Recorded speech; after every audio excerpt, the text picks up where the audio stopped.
Hi, I'm Brandon. I love NSYNC. I'm Ryan, and I love NSYNC and Fast Fridays. I'm Dan, and are you kidding me right now? Freaking love Fast Fridays. And this is the Take the Hallmark Podcast. Deck the Hallmark, it's his podcast. Brandon and friends host this podcast. We hope you like this jolly podcast. I know I'm coming up with this idea halfway through this series. We should have had a new intro video that show plays on Philo of us like racing cars or something. Yeah. Because next time we're together and we do the full flying V, we'll get that footage when we do Fast Fridays again. I don't know. Another new. Vroom, vroom to you, vroom, Ryan. vroom. Vroom, vroom to both of you. We'll revisit the Fast Friday episodes 5 years from we'll now. review our reviews. It's gonna be wild. But most importantly, let's get to it. NSYNC, what's up? So big breaking news on Wednesday is that no controversy, no way to spin it. There will be a new NSYNC track, and what I'm already ready to call the greatest film of all time, Trolls 3. Trolls 3, bringing us all together as we all predicted at the beginning of the year. So there's a website. You can go there. The Trolls have hair like the NSYNC fellas. I've seen the trailer several times because I've taken my kids to the movies. Uh-huh. And there is what sounds like Timberlake singing a song in the trailer with some background vocals. And I assumed it was at least another member of NSYNC. So while you guys are all very excited about this, I don't care about NSYNC. But in the trailer that I watched like a month ago, I was like, that sounds like NSYNC. I saw the same trailer, and I assumed it was an NSYNC reunion, but I didn't see their names on the trailer. And I was like, are they not going to? They're doing a Trolls movie about a boy band? Yeah. Come on. Yeah. Come on. I think the problem we're having with some promo stuff right now, it's either a slow burn or writers and actors strike is making it complicated for Timberlake specifically as to what to promote and what not. But if nothing else happens for the rest of our lives, Trolls 3 is providing us a new NSYNC song. And I'm just very grateful. I know Aaron is. So what you're saying is potentially a tough spot to be in. Am I allowed to promote the new NSYNC song that is a part of a movie that I do the voice of? That's just me talking as a guy. No, I think that's fair. The word on the street is that's in a tough Timberlake's spot. caught between a rock and a hard place. Right. It's not like I think about this at all hours of the day to formulate that theory. That was off the top of the dome. But yeah, I know if you're watching on Philo, it's a great place to see Ryan, and you would know he's sarcastic if you're watching him. If you're not, you could join us at BrambleJamPlus.com on the Facebook group Double Decker Tier. Ryan has started a thread. Two threads Two threads at this point. What in the world? It's a thread a week. And and about all the possible like news or maybe like if they're like all the NSYNC stuff you could possibly want. You know the final season of Lost? Yeah. Like this is going to be better than that because these clues are going to mean something. How dare you? You know? How dare you, sir? Yeah. But also, this is a guy that said the NSYNC Christmas album is the best Christmas album of all time. He's not wrong. No. It's in top three. Excuse me. I'm sorry. It is good. It's in the top 3 Christmas albums of all time. You're not going to like my other 2 choices, but yes. Yeah. Go ahead. Hit me. It's from 3 to 1. It would be Josh Groban 3, NSYNC 2, Boys to Men 1. Oh, vroom to you. Whoa! You watch your mouth. Be careful. Sir. Be careful. It's the kids' show. Vroom. Can we bleep that and We'll have post? to bleep it in post. Good luck. This whole episode is just beep. I'm very excited. Can you give me really quick your top 3 or top 5? You honestly take your pick and sing songs. Bye. Tearing Up My Heart. I don't know any others. Sorry, go ahead. I don't know that last Dan, one. I think the question was fielded to Oh, me, what? Dan. I'm sorry. I can't be He just said I just thought I'd give my 5, which are Bye. Tearing Up My Heart. I don't know any others. Oh, Merry Christmas. You know Pop. Oh, Dirty Merry Pop. Christmas. That's right. Pop. Yep. No, I do know that one. Yeah. I think you're winning them over. Bye is on there for sure. Merry Christmas, Happy Holidays I know is on that there one. for sure. Yeah. The titular song from Home for the Holidays is the name of the Christmas album. That song is on there, as is the titular song from No Strings Attached. Those are 4. And then on Feet the Fire, God must have spent a little more time on you. Wow. But But those first 4 are like Rushmore, and then 5. Anytime you have a band and you're naming their 5 best songs, and one of them is a song they wrote for a movie, it's typically not a great sign. I'm just saying that.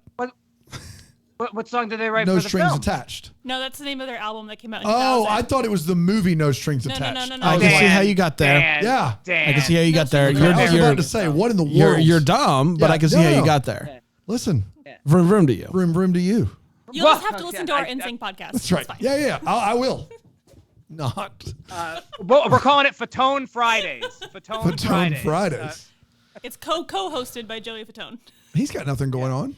I don't know. While I understand. He's asked to be, Joey Fatone asked to be on Fast Fridays. We said no. Does it not feel, though, Ryan, as a big NSYNC fan, that this is possibly the worst way for this comeback to finally have happened?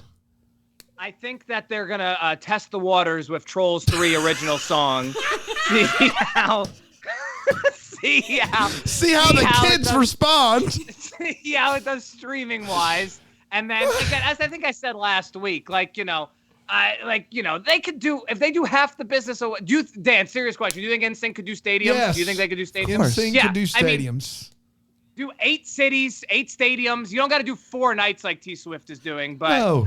To answer your question, Bran, I think it's a soft launch. But you don't have to test. Timby's already proven that a troll song can test it. Yeah, it's his biggest song of all time. No, I think it's Do I need to watch the 5 of them that they can You mean continue the to work 4 together. guys not named Justin Timberlake need a convincing? We will not besmirch the name of JC Chazé on this here podcast. Yeah, no. I saw him. Look, when Arby's had 5 for 10, I saw him, and it was like he couldn't believe they were giving him away 5 for 10, and he worked there.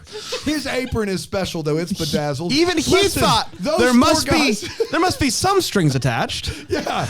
Can't possibly. Everybody gets a buy from him after they get the 5 roast beef sandwiches for $10. Listen, those 4 guys are just waiting for JT to say the word. I just imagine like some sort of boardroom where everybody's ties are loose and they're like, how do we make this NSYNC reunion work? And somebody kicks down the door and they're like, Trolls freaking 3, baby. 3, yeah. Well, I think there is an argument for that. Now I want Arby's, but I think there is an argument that Trolls was like, hey, how about this? Do I need to see Trolls 1 and 2 for this to hit the right way? Like, do I? Okay. But I do own them both on DVD. If you'd like to they're come my movie night. Gosh. They're fine flicks. Are we all sharing our most embarrassing thing about ourselves today? Oh my goodness. You own Trolls 1 and 2 on DVD and you're in your 30s. How dare you? Not even Blu-ray? No, it is Blu-ray. It is Blu-ray. One time when we were at our old office, I was in the bathroom dropping a deuce, and I heard someone come in, and I assumed that it was Dan, so I go, I'm pooping! Turns out it wasn't Dan at all. No, it was dropping off a package. A mail carrier. That's right. Who started their day hearing a grown man go, I'm pooping!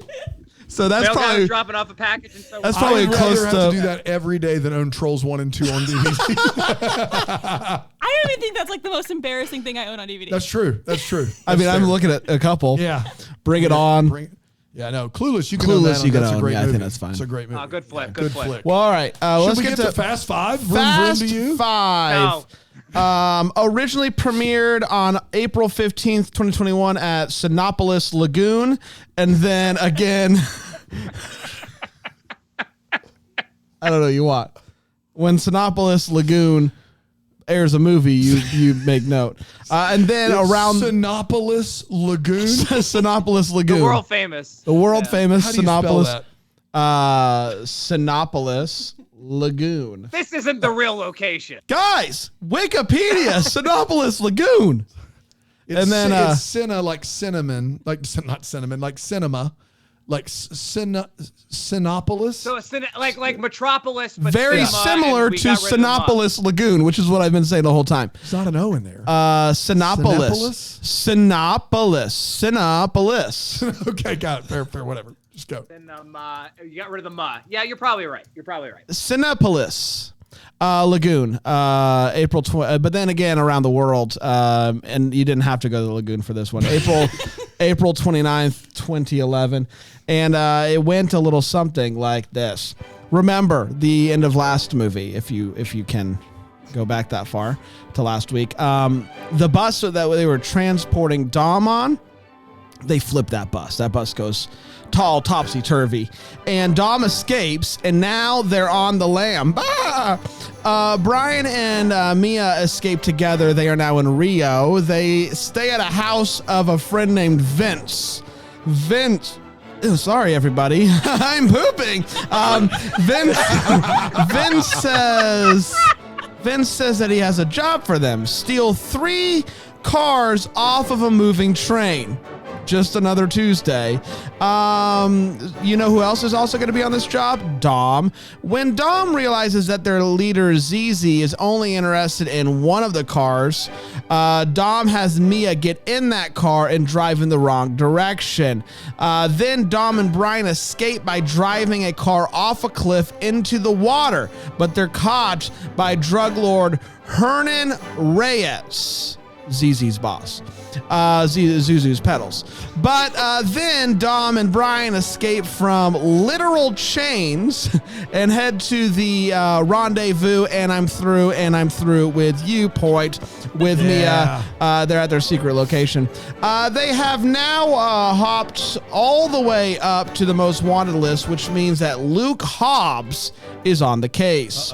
Brian and Dom are checking out the car to see what's so special about it when they catch Vince trying to take a computer chip for himself. He comes clean and he says he was going to sell it to Reyes.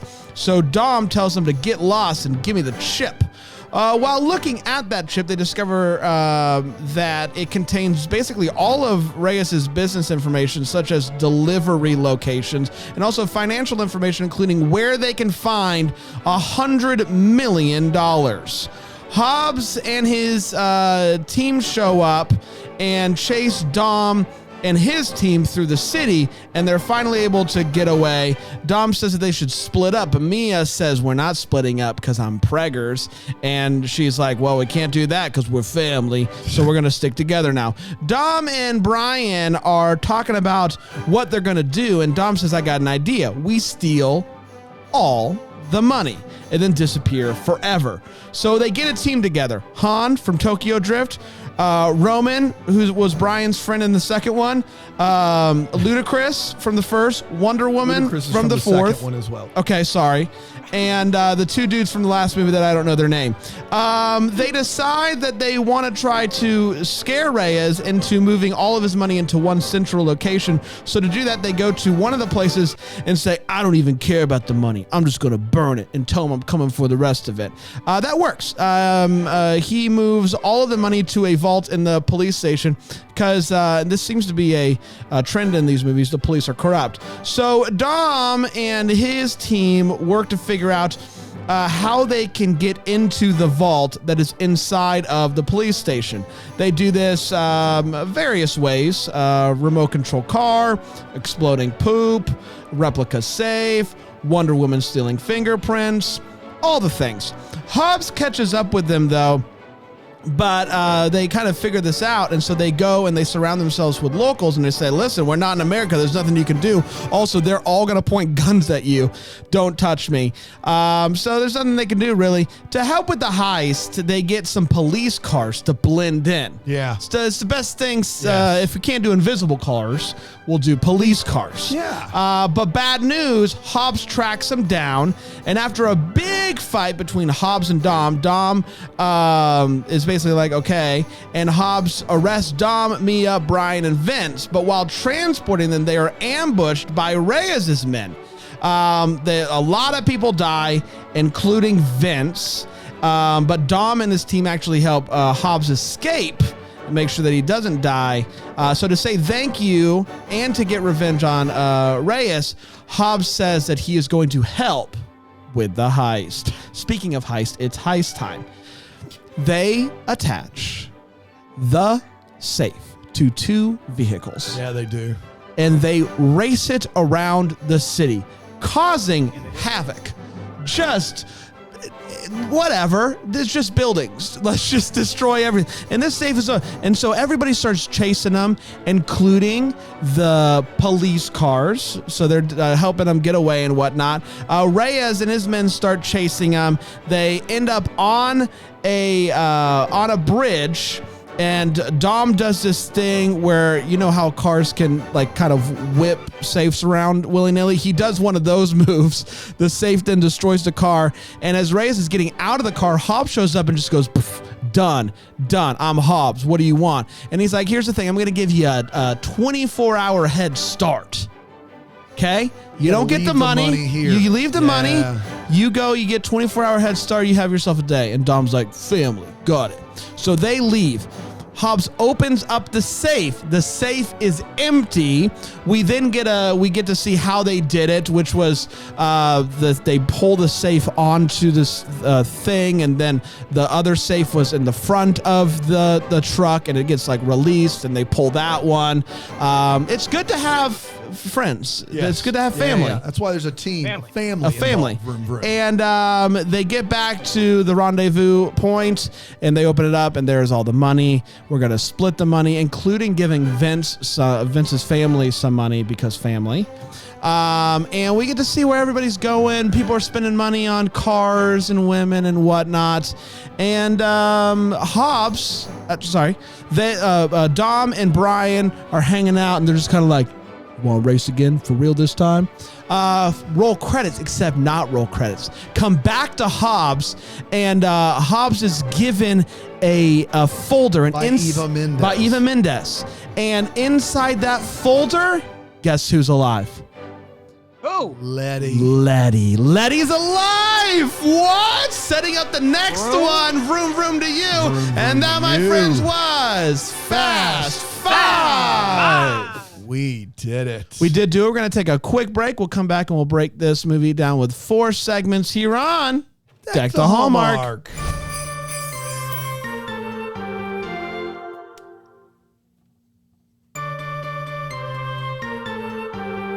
Hi. Welcome back. We're talking about Fast Five here on Deck the Hallmark Presents Fast Fridays. It's hard to believe we are now about halfway through this sucker. Right? Pretty unbelievable.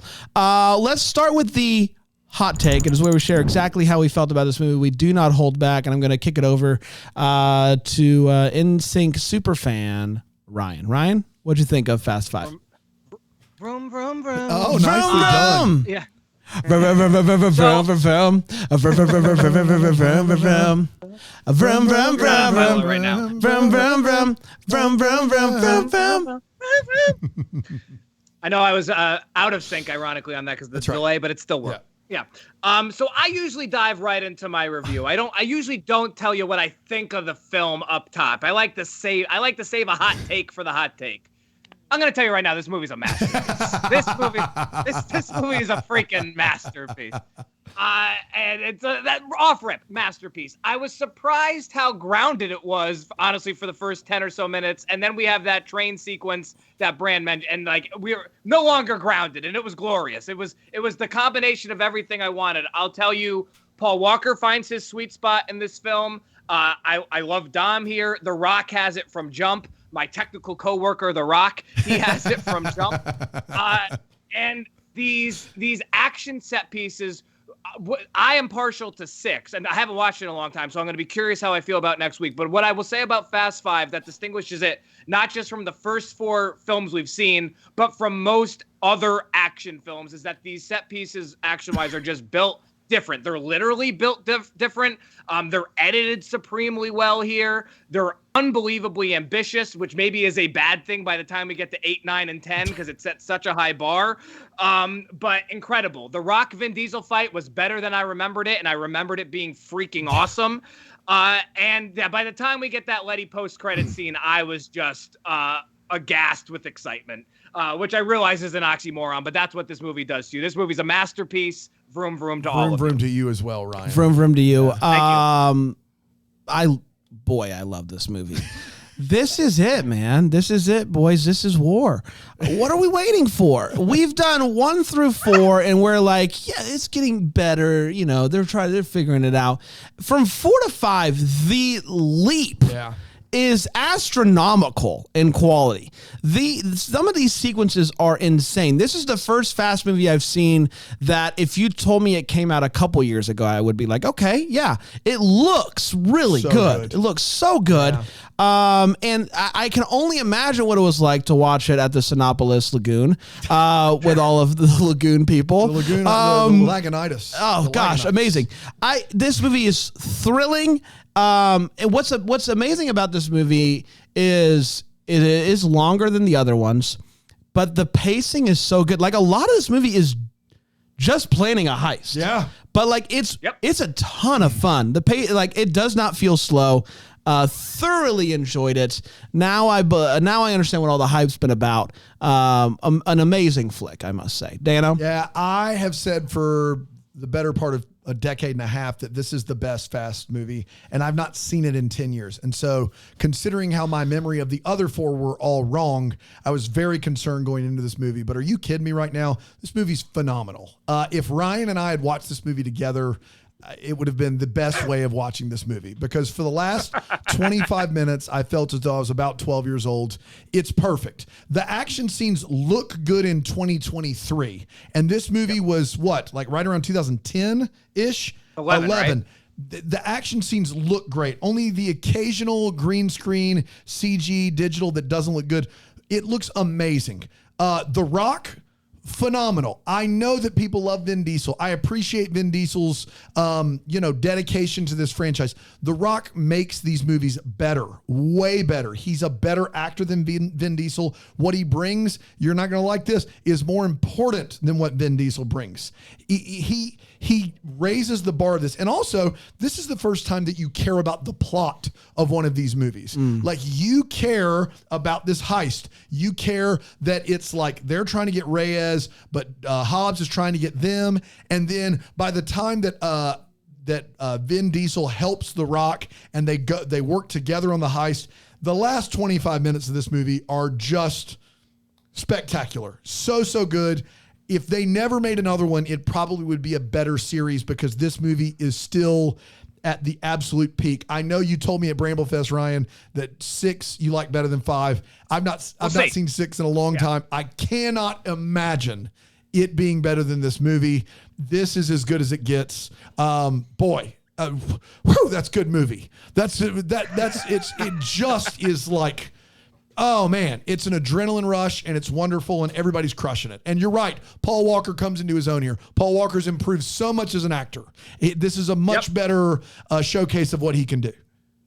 And the one other thing before I forget, because for the first hour or so, this movie's pretty serious. And obviously they didn't shoot this film in sequential order, but right around that 1 hour mark with about an hour-ish to go, the movie gets really fun. Yep. And that's the final piece. The first 4 movies aren't a ton of fun. And even the first hour of this one is serious in a good way. But they figured out Roman and Tej, and like from the second hour of this film onward, these movies have everything you could ever want, even if eventually it becomes diminishing returns. And I do think, I didn't mean to interrupt you, I do think like my least favorite of the back half of the catalog is F9. I think it's a clown show movie that is just kind of stupid, and it doesn't really find the tone that we're looking for.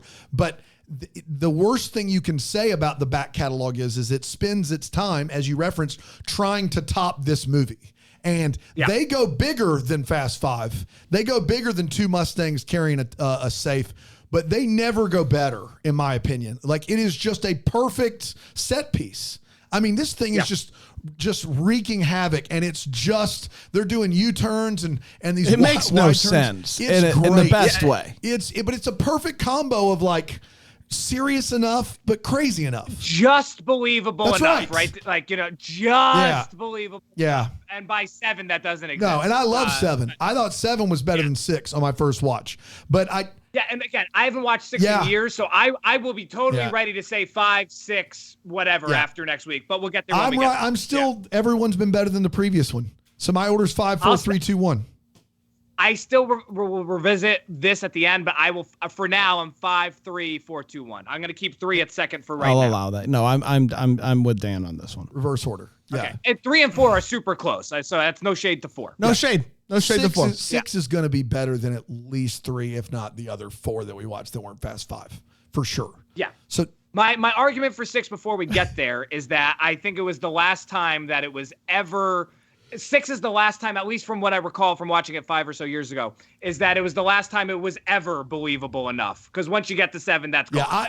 Man, so we'll see. Man, sports cars and skyscrapers going from one to the other is just phenomenal in 7. I'm not mad. Yeah. But you're right. And I will say, when did Rock and Vin Diesel start really hating each other? 8, they're in the same movie, they're but they're never together. They started hating each other before 8. It just got so bad by 8 that they couldn't. Our resident fastologist, Kristen Jambardino, will know this information, but somewhere along the way, they start, like, you can kind of see that tension. And that's what's great, I think, about 5 is that fight. Like, you can see some tension in there, like who's the alpha in this situation, for sure. For sure. No doubt. Family. Let's get to all the feels. We're talking about what gave us those feels, right? I got 2. This first one, I was pretty tired when I watched this at the beginning, not because the movie was anything other than immaculate, but the second that what's his face Vince calls Brian Buster, I was wide awake. What?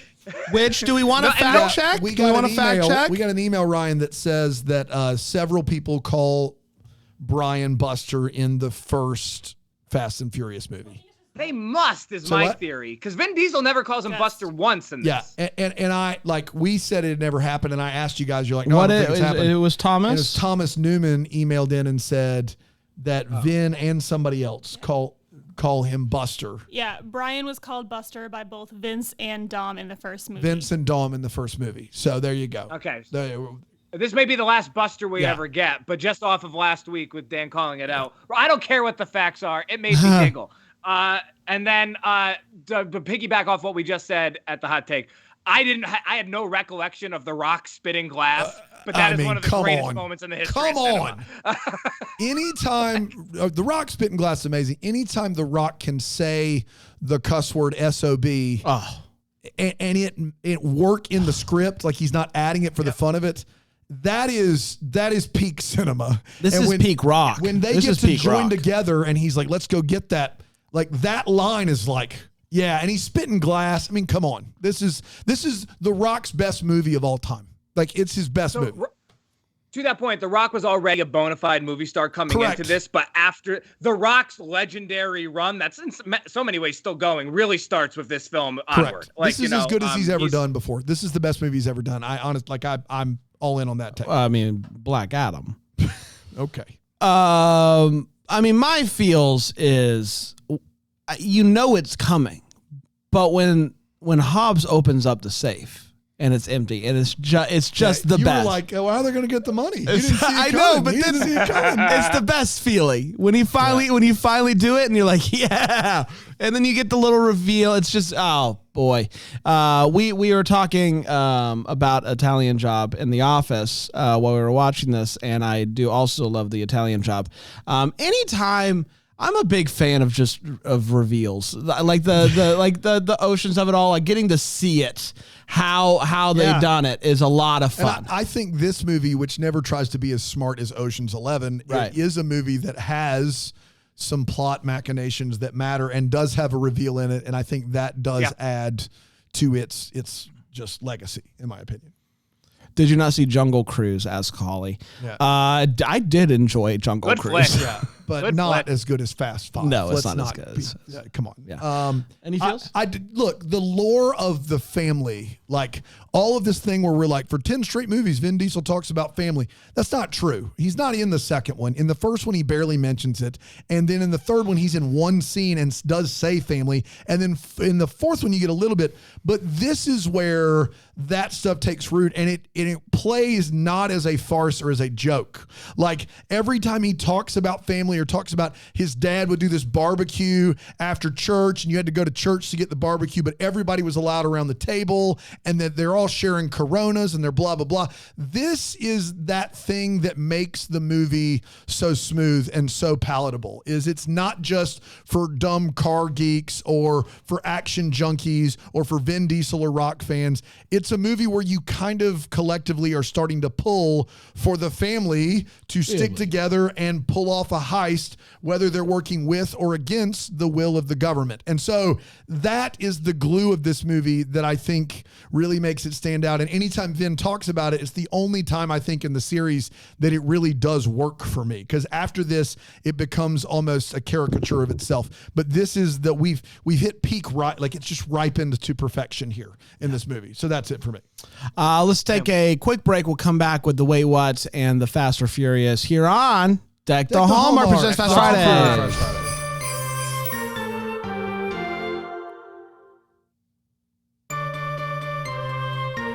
Vroom, vroom. Hello, everybody. Welcome back. We're talking about Fast 5, and it is time for the Wait What, is where we talk about what in this movie made us go, wait, what? Ryan.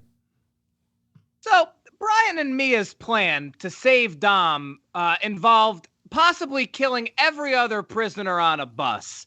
I'm here to tell you, just because it was successful doesn't mean it was a good plan. That's not, just because we didn't kill everyone else on this bus, including Dom, doesn't mean that this was the best way to go about this.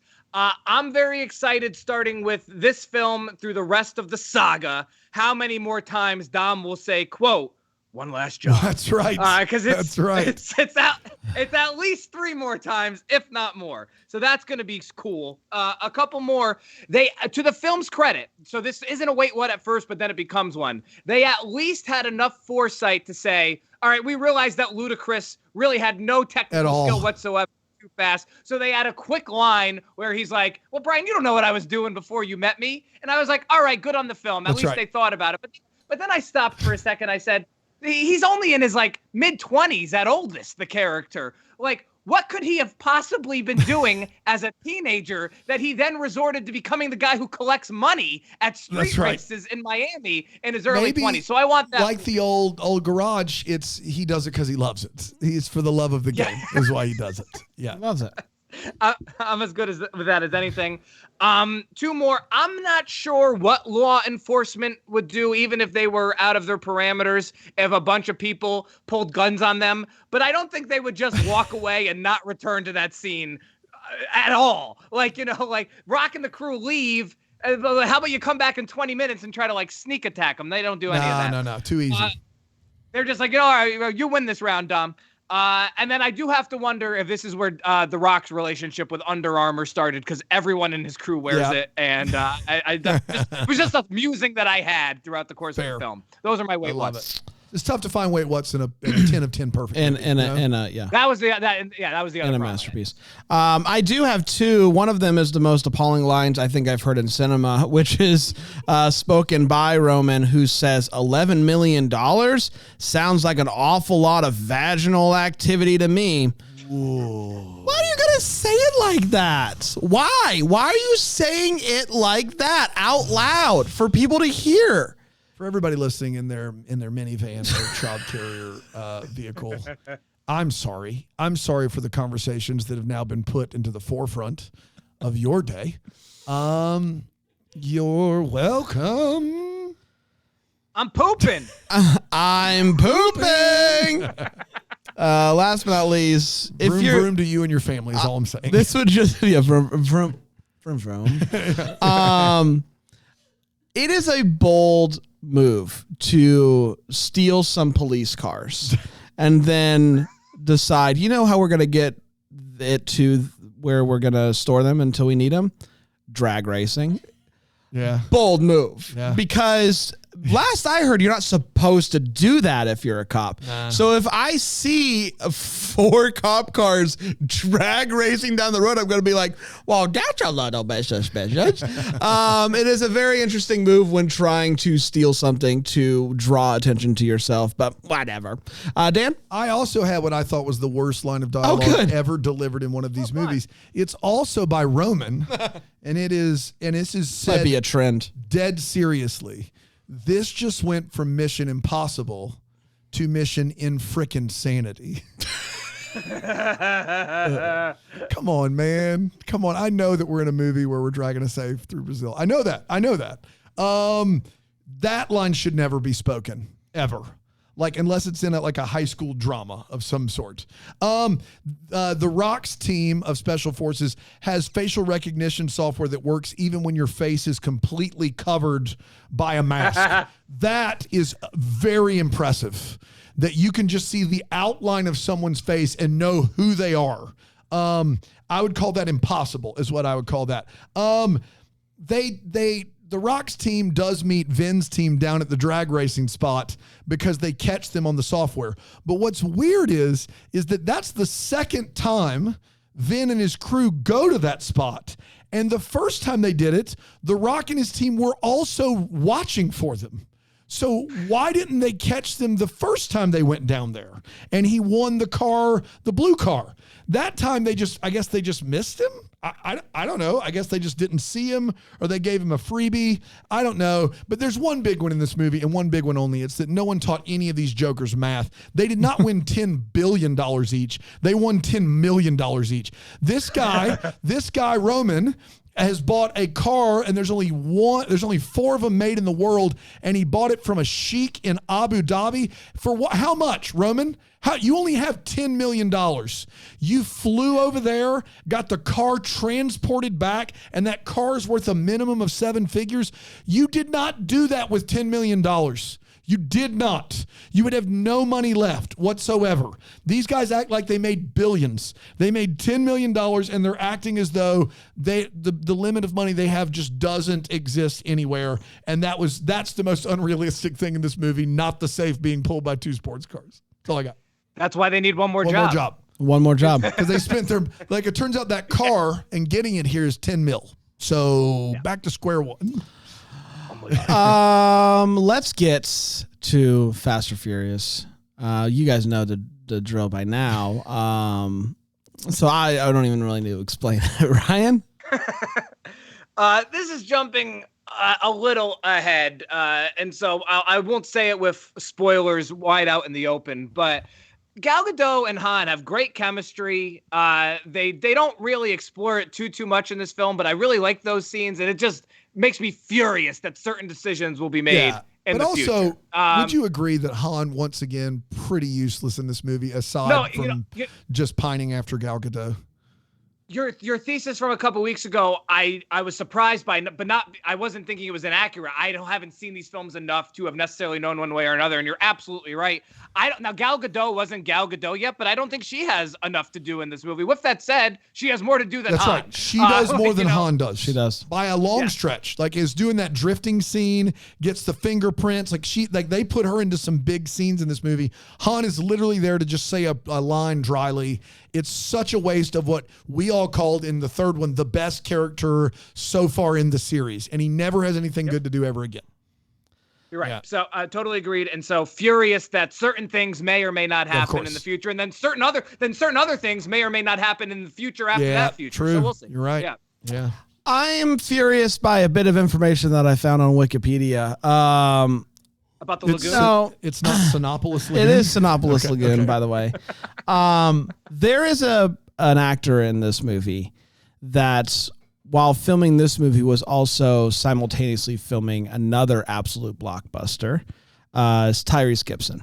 Tyrese Gibson was filming this movie and Transformers Dark of the Moon at the same exact time. He was flying from Puerto Rico to Atlanta back and forth, filming both movies. But the thing I'm really furious about is that Transformers Dark of the Moon made over $1 billion. Yeah. Guys, we have to be better. We have to be better than this. This movie got almost $500,000. I'm sorry. Yeah. This movie didn't make that much. This movie made $650 million compared to the $1.5 billion of Transformers Dark of the Moon. We have to be better. And I know that if we band together, we as a nation, nay, a world, can be better. Go ahead, Ryan. The poetry of Bran not being able to do math, talking about Tyrese after we just lambasted Tyrese, character, for not being able to do math. What a podcast. It made $635 million. This movie didn't make enough money. It's less. This one not as much as other one as much. Transformers: Dark of the Moon making over $1 billion is one of the biggest. That is insane. One of the biggest travesties. It is a travesty because this movie's way better. But I will throw a hot take at you and say this: The Dark of the Moon is probably the best Transformers movie. So, no, Bumblebee or Transformers 1 is the best. If we're counting Bumblebee's the best one. Bumblebee's the best one of the original Transformers movies. 2 is real bad, and Age of Extinction is real bad. Or Last Night, Age of Extinction, Last Night, and 2, Revenge of the Fallen are all awful. 1 and 3 are the best, and I liked 3 better than 1. That's all I'm saying. Megan Fox is not in 3, correct? That movie is trash, Dan. That movie is IMAX 3D is like the best 3D I'd ever seen. And also, fair enough. 2 is worse. With that, 2 is really bad. Where the pyramid becomes a transformer. That is a terrible movie. You cannot. Yeah, I also tell me to this day I have no idea how Shia LaBeouf's parents got to Egypt. 2 is awful. 2 is really, really bad. 3 is better than 2. Bumblebee's great, though. Bumblebee is the best one. Yes, of course. Oh, Haley Steinfeld. Yeah, come on. What a talent. What a marvel. Yeah. I'm furious because I'm one of these guys, you're not going to like this. And I love that we got 5 more of these movies or 6 more or whatever, but it would have been so perfect if they never made another one of these. With the way this movie ends with them, like, I want to race again for real. And they did the job. Everybody's safe, family, blah, blah, blah. I think they just stuck the landing. And I think going back for more was not a mistake for the money you made, but was a mistake from the standpoint that, like, dude, this is it. This is the one. We've reached the peak, and now we're going downhill from here. And I am furious that it's over. But I'm happy that it happened, but I'm furious that it's over. But to do like that, that's an impossible task. To make this movie and be like, all right, let's hang it up. You just can't. You can't. I mean, we finally figured it out. They never even thought about it because they had the post-credit tease. And also, once those Dark of the Moon numbers came out, they said, well, we got to be that. They was like, we can do that. They are they are a good chunk of change away. They were $500 million less. No, didn't you say 1.5 bill? 1.5 bill, yeah. So they were like $865 million less. I know. I'm sorry. I'm sorry. 1.1. 1.1. Yeah. So almost $500 million. Yes. Still roughly half. Yeah. It was a $195 million budget, and they made $1.1 billion. Yeah. Yeah. It was that was actually the worldwide gross was bigger than the domestic gross there. Nobody cares. Well, that's par for the course. Yeah. But yeah. But that, like with those movies, that's how they, like, that's how it carries them. That's same with Fast now. Same with Fast now. Yes, yeah. Not true way back when, but in Fast X, it didn't do well here. But in the global box office, it crushed. Yeah. Because the end of the road was It's the beginning of the end of the road. That's right. Dark of the Moon grossed $352 million here in North America. That's right. So the rest was made elsewhere. So almost $750 million overseas. What? I did give Dark of the Moon $12. Yeah, well, I went to IMAX. I gave it 15 or 16. So there's that. We're part Fast of the 5 only made $210 million here in America. So a way higher percentage of their total here. Yes. Okay, great. Yes. Well, we did that. Do we have a driver of the week, or we actually have a driver of the week? Why did you say it like that? That was true. That's true. Really we weird. Do, Bran. We do. This as we have every week. This email, if you'd like to send us a driver of the week, hello@deckhallmark.com, comes from Sarah Corkulis. Okay. And she wrote us an email that said, hey, guys, I'd like to nominate my boyfriend, Roger Davis Jr., as this week's driver of the week. I know you know his history as a driver, and all I could possibly add is that the rumors about the Portuguese government needing his skills are true. Feel free to share as many details as you choose. Love these episodes, but it would be nice if y'all could keep the bullying down to a minimum. Have a great day, right. Sarah Corkulis. You hear that, Ryan? If you could stop it, that would be fantastic. So I think I was pretty clean today, right? I think you were, for sure. Vroom, vroom. And Roger Davis Jr., and he was... what was that? I'm pooping. What was that, a sound effect? Ding. Raj, do you have a sound effect that you do? It's hold on. Are you spitting dip? Yeah, I'm spitting dip. Okay. Ready? Listen to it. Ding. Roger's gonna love this. Yeah, what's up? So you worked with the What's Portuguese good? What's happening? government. What's up? What's up? Okay, Portuguese government? Yeah. Well, yeah. What does that mean? So you know how sometimes governments need people to do stuff? Yes. I got a call from what they said was Portuguese government. What was it actually? I'd be best I can figure. I would be the best I could figure? Yeah. Now, there is a long... RDJ. I'm sorry, go ahead. RDJ, quick question. That's RDJ is for short, obviously.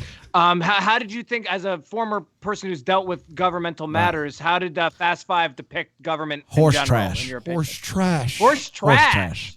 Wow. So here's my thing. I have one, and this is more of a logistical question. When you're spitting that dip, there is a long delay between you spitting it and it dinging. It's real far away. Are you spitting off of a building? No, Like most people spit into a can, and it is like it is. Yeah, no, it's 3 stories down there. It's 3 stories down there. You were spitting, and we're all waiting for an echo. Right. I've done a neat thing. I'm 3 stories up. I've done a neat thing though, where I've mic'd up the tin can down at the floor. Okay, so that's why Hold we on. get Hold two on. distinct. Hold on. Ding. I just went up to the 5th floor. What a success ratio, too. You I never miss. miss. Yeah. Never. You know why? Because I ain't horse trash. Horse trash. Yeah, of course not. Like this movie. It is. I'm glad you cleared that up because I was worried that somehow our sound was off. Right. No, your sound's not off. You're 100% correct. Yeah, there it goes. Roger, I'm going to try one last thing. Roger, give it to me, baby. Vroom, vroom to you. Vroom, vroom to you. Thank you. That's all we needed. Yeah, 100%. All right, guys, I got to run. Got to kind of help some people. Rand, any questions for our... Yeah, I got a couple. Let me just ask you this one real quick.